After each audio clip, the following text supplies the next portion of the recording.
Along for Jake Dixon. Sam Lowe's obviously on row 2. Sam Lowe's, I'm not a race win round here. He's not had luck at this track though. This has not been a great... Sudden free practice 1, topped the timesheets, kept that rolling throughout free practice 2 and 3, and puts a lot of the credit there, and Sam delivering on the track. Look, a completely different character, his son Remy.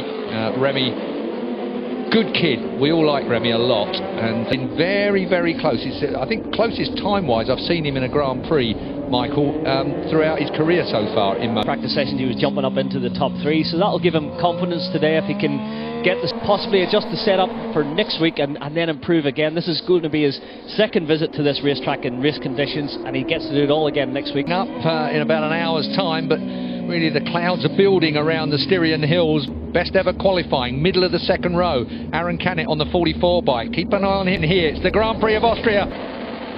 And from Trotter, that'll cost him when they get down to turn 1, but he seems to have recovered it really well. Remy Gardner from pole position breaks into there, usually trying to pinch an inch at that opening corner. Can cause questions here because Marcel Trotter is a man who's a little bit too gentle in a moto.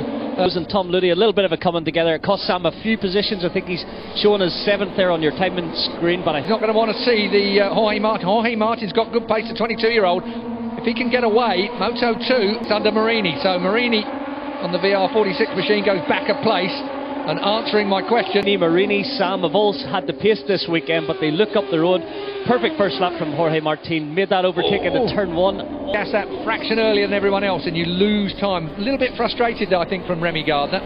Yeah, we've seen similar with Darren Binder in the Moto3 race. Former championship leader Nagashima, he's blotted his copybook a couple of times here this weekend. He qualified in the front row of the grid. He did put it on the podium, so perhaps ominous signs for Marcel. He's looking good here in these. Up into turn 3, streaming through. Always difficult as well.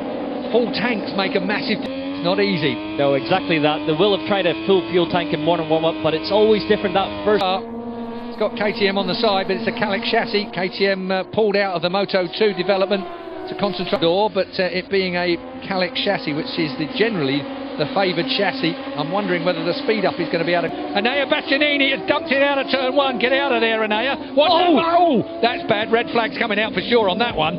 That is awful. Bastianini been around this paddock for a long time. So we are in a terrible situation. So when it starts to spin, unless you're properly on top of the thing, and when you see normal